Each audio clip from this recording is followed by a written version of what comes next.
Hallelujah. परमेश्वर के लोगों, परमेश्वर आप सबको आशीष करे। मैं प्रॉफिट सुरेंद्र मट्टू आप सबको आशीष करता हूँ। खुदा के लोगों, आज समय है कि हम खुदा के वचनों में ज़्यादा से ज़्यादा समय गुजारें और सीखें कि परमेश्वर किस रीति से स्वर्ग लेकर जाएंगे, क्योंकि समय निकट है जब यीशु इस धरती पर आने वाले हैं और वह हर एक मनुष्य का उसके कामों के अनुसार न्याय करेंगे। सो आप जो मुझे सुन रहे हो, मैं प्रॉफिट सुरेंद्र मट्टू स्वर्गीय परमेश्वर प्रभु यीशु मसीह के नाम से आप सबको आशीष करता हूँ। ऐ खुदावन, आज के वचन के लिए आप अपने दास को तैयार करें पिता। सुनने वाले सभी लोग आशीष पाएं, यीशु मसीह के नाम से, आमीन। आज हमारे वचन का जो हेडिंग है, ऐ परमेश्वर के लोगों, वो हेडिंग ये है कि जीने के लिए मरे। अगर हम जीना चाहते हैं कि हम स्वर्गीय जीवन जिएंगे तो मरना पड़ेगा जरूर। इसीलिए बाइबल कहती है, यूहन्ना की अंजील उसका 12 अध्याय 24, 25 और 26 वचन पढ़ाएंगे। Gospel of John chapter 12 verse 24, 25 और 26। जब हम देखते हैं यूहन्ना की अंजील उसका 12 अध्याय 24, 25 और 26 वचन, परमेश्वर का वचन कहता है, मैं तुमसे सच कहता हूँ कि जब तक गेहूं का दाना भूमि में पड़कर मर नहीं जाता वह अकेला रहता है,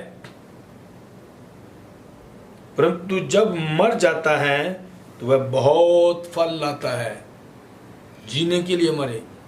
अगर आप चाहते हैं कि आपको स्वर्गीय जीवन मिले तो फिर इस पृथ्वी पर अपने आप को खत्म करना होगा, मरना तो पड़ेगा। अगर मौत से डरेंगे तो आप प्राण खो देंगे, आत्मा खो देंगे। बाइबल कहती है, जब हम यूहन्ना की अंजील उसका 12 अध्याय 24 वचन पढ़ते हैं, परमेश्वर के लोगों लिखा है, मैं तुमसे सच सच कहता हूँ कि जब तक गेहूं का दाना भूमि में पड़कर मर नहीं जाता वह अकेला रहता है, परंतु जब मर जाता है तो बहुत फल लाता है। गेहूं का दाना जब तक भूमि में पड़कर मर नहीं जाता तब तक वह फल नहीं लाता, और जब वह मर जाता है बहुत फल लाता है। 25 वचन, सो अपने प्राण को प्रिय जानता है, जो अपने प्राण को प्रिय जानता है वह उसे खो देता है, और जो इस जगत में अपने प्राण को अप्रिय जानता है वह जयवंत जीवन के लिए उसकी रक्षा करेगा। Hallelujah, hallelujah. सो इसलिए याद रखें, बाइबल हमें सिखाती है कि हम जीने के लिए मरे। अगर स्वर्गीय जीवन चाहते हैं तो इस धरती पर बहुत सारी अभिलाषाओं को, लालसा को त्यागना पड़ेगा, मरना तो पड़ेगा। खुदा के लोगों, सब कुछ एक साथ नहीं मिल सकता। इसलिए लिखा है, जब हम यूहन्ना की अंजील 12 अध्याय 25 वचन पढ़ते हैं तो परमेश्वर का वचन कहता है, जो अपने प्राण को प्रिय जानता है वह उसे खो देता है, और जो इस जगत में अपने प्राण को अप्रिय जानता है वह जयवंत जीवन के लिए उसकी रक्षा करेगा। Hallelujah, hallelujah. जब हम 26 वचन पढ़ते हैं तो परमेश्वर का वचन हमें इस प्रकार से सिखाता है, यदि कोई मेरी सेवा करे तो मेरे पीछे हो ले, और जहाँ मैं हूँ वहाँ मेरा सेवक भी रहेगा। प्रभु यीशु मसीह का ये प्रॉमिस है, प्रभु यीशु मसीह का ये वादा है, यदि कोई मेरी सेवा करे तो मेरे पीछे हो ले, और जहाँ मैं हूँ वहाँ मेरा सेवक भी होगा। यदि कोई मेरी ये सेवा करे तो पिता उसका आदर करेगा। Hallelujah, hallelujah. यीशु ने कहा, यदि कोई मेरी सेवा करे तो पिता उसका आदर करेगा। तो याद रखें, खुदावन आपको आशीष करने वाले हैं। जीवन के लिए मरना होगा। यदि आप चाहते कि अनंत काल का जीवन हमें मिले तो इस पृथ्वी पर हमें मरना पड़ेगा। बिना मरे आगे जीवन ही मिलेगा। मरने का मतलब अपनी लालसाओं और अभिलाषाओं को त्याग देना, अपने लिए ना जीना बल्कि उस खुदा के लिए जीना जिसका वादा है कि जहाँ मैं रहूँगा वहाँ तुम भी रहोगे। तो इसीलिए जब हम 27 वचन पढ़ते हैं तो लिखा है, जब मेरा जी व्याकुल हो रहा है इसलिए अब मैं क्या कहूँ, हे पिता मुझे इस घड़ी से बचा, परंतु मैं इसी कारण इस घड़ी को पहुँचा हूँ। जब यीशु मसीह मरे उनका मन भी व्याकुल था, लेकिन उन्होंने इस प्याले को हटने के लिए विनती नहीं की। उन्होंने कहा, पिता यदि हो सकता है, यदि हो सके तो ये प्याला हटे, परंतु मेरी नहीं तेरी इच्छा पूरी हो। इसलिए हम 26 वचन पढ़ते हैं, लिखा है, यदि कोई मेरी सेवा करे तो मेरे पीछे हो ले, और जहाँ मैं हूँ वहाँ मेरा सेवक भी होगा। यदि कोई मेरी सेवा करे तो पिता उसका आदर करेगा। याद रखें, जीने के लिए मरना पड़ेगा, बिना मरे जीवन नहीं मिलेगा, क्योंकि वहाँ बहुतायत का जीवन होगा, अनंत काल के लिए जिंदा रहना होगा। इसीलिए इस संसार में चाहे कोई भी दुख हो, कोई भी कष्ट हो, आप भयभीत मत हो। और प्रभु यीशु मसीह ने कहा, अपना क्रूस उठा और मेरे पीछे हो ले। खुदा के लोगों, अब तो मरना पड़ेगा, क्योंकि बाइबल कह रही है, मैं नहीं कह रहा हूँ। यूहन्ना की इंजील हमने पढ़कर देखा है, परमेश्वर का वचन कहता है, जीने के लिए मरे। यदि तुम चाहते हो कि तुम जीवन को पाओ तो तुम्हें मरना पड़ेगा। तो इसीलिए परमेश्वर का वचन हमें यूहन्ना 12:25 में सिखाता है, मैं तुमसे सच सच कहता हूँ कि जब तक गेहूं का दाना भूमि में पड़कर मर नहीं जाता वह अकेला ही रहता है। ऐसा ही विश्वासी है, जब तक हम मरेंगे नहीं, अकेले रहते हैं इस संसार में, लेकिन जब हम मर जाते हैं संसारिक लालसा और अभिलाषा को लेकर, तो परमेश्वर अपने आत्मा से भरता है और आत्मिक लोगों के साथ जोड़ देता है, और फिर आप फल लाएंगे। सो खुदा के लोगों, परमेश्वर आपको आशीष करे।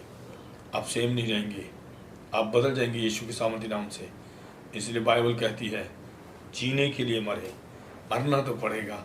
इन दिनों में समय आ चुका है, अपनी लालसा अभिलाषा को छोड़ दें। इन दिनों में यदि आप अपने घरों में बंद हैं तो ये एक समय है कि आप खुदा के निकट आ जाएं और अपने जीने की तैयारी में इस शरीर रूपी घर को आप परमेश्वर के हाथों में दे दें। इस शरीर को मरने दें, क्योंकि यदि शरीर मरेगा तो ही आत्मा जिंदा रहेगा। अगर हम शरीर की लालसा को पूरा करते रहें तो आत्मा मर जाएगा। और याद रखना, शरीर को तो एक दिन मरना ही है। अगर आज मर जाए तो कितना अच्छा है, क्योंकि आगे अनंत काल का जीवन मिलेगा। इसलिए मेरे परमेश्वर के लोगों, परमेश्वर आपको आशीष करे। जीने के लिए मरे, प्रभु यीशु मसीह कहते हैं, जीने के लिए मरे, और परमेश्वर हमें नया जीवन देगा और नया शरीर देगा, और हम स्वर्ग में खुदा की हजूरी में आनंदित होकर रहेंगे। Hallelujah, hallelujah. मैं आप सबके लिए दुआ करना चाहता हूँ। परमेश्वर का आत्मा मुझे कहता है कि मैं आपके लिए प्रार्थना करूँ। आइए हम प्रार्थना करें। जमीन आसमान के बनाने वाले परमेश्वर, यदि आप चाहते हैं कि हम जीने के लिए मर जाएं, तो खुदा हम अपने दास, अपने लोगों को तैयार करें कि हम अपनी लालसाओं और अभिलाषा को त्याग दें और यीशु मसीह नासरी अपना क्रूस उठाकर आपके पीछे चले और आपके वचन हमारे जीवनों में पूरे हो जाए। क्योंकि आपने कहा, जीने के लिए मरे हो रबा शंदना वो देने देखे रबा बाबा बोली बोली बोली है। एलोही परमेश्वर, जो आपका वादा है स्वर्गीय जीवन देने का, हमें उसके योग्य बनाए। सुनने वाले लोग आशीष पाए, यीशु मसीह के नाम से, आमीन, आमीन। परमेश्वर आप सबको आशीष करे। आप तैयार हो जाएं, खुदा हमें नया जीवन देने वाले हैं, आशीष करने वाले हैं। यदि तुम बीमार हो तो इसी समय चंगे हो जाओ यीशु के सामर्थी नाम से। यदि तुम डिप्रेशन में हो तो तुम आजाद किए जाओ यीशु के सामर्थी नाम से। बाबा बाबा बाबा बाबा बोली सीखे दिखे दिखे। पवित्र आत्मा शिवले शिवले पिता, fire holy ghost, fire holy ghost, fire holy ghost, fire holy ghost. Yeshu Masih नासरी के नाम से कमांड करता हूँ। और रमन रमन, कोई रमन सिंह दिख रहा हूँ, रमन सिंह तुम्हारा नाम है, रमन सिंह। रमन सिंह, तुम काफ़ी समय से ट्राई कर रहे हो इस कंट्री से बाहर जाने के लिए, लेकिन तुम्हारा काम बनते बनते रुक जाता है। परमेश्वर मुझे बता रहे हैं, रमन 2021 में तुम इस कंट्री से बाहर जाओगे। जीने के लिए मरे, तैयार हो जाए, परमेश्वर आपको आशीष करने वाला है। ओ रबा शखा नमोदी नसंदन से किति किति के ओ पवित्र आत्मा छू ले यीशु मसीह नाम से। जितने भी लोग इस समय बीमारी की हालत में हैं, परेशानी में हैं, डिप्रेशन में हैं, आजाद किए जाएं यीशु के नाम से, आजाद किए जाएं यीशु के नाम से, आजाद किए जाएंगे हर प्रकार के दुख से पिता। ओ हालेलुया, हालेलुया। पवित्र आत्मा आप छू ले ने अनुग्रह करे पिता। हर प्रकार की बीमारी की आत्मा, हर प्रकार की पाप की आत्मा, हर प्रकार की झूठ की आत्मा जाओ यीशु के नाम से। री बाबा शखा से देना सर। Thank you father. सारी महिमा आदर आपको मिले पिता। आज इस वीडियो को देखने वाले लोग आशीष पाए यीशु मसीह के नाम से। आमीन, आमीन। परमेश्वर के लोगों, परमेश्वर आप सबको आशीष करे। तुम लोग जो इस समय मुझे देख रहे हो, तुम चाहे हिंदुस्तान के किसी भी शहर में हो, चाहे संसार के किसी भी देश में हो, स्वर्गीय परमेश्वर तुम्हें आशीष करेगा। तुम्हारे बंद रास्ते खुलेंगे। यदि तुम्हारे पास जॉब नहीं है तो तुम्हारे पास जॉब होगी। यदि तुम्हारे पास धन की कमी है तो परमेश्वर तुम्हारे धन को आशीष करेगा। परमेश्वर तुम्हारे घर परिवार को आशीष करेगा और तुम सेम नहीं रहोगे, तुम बदल जाओगे यीशु के नाम से। परमेश्वर आपको आशीष करे। Thank you.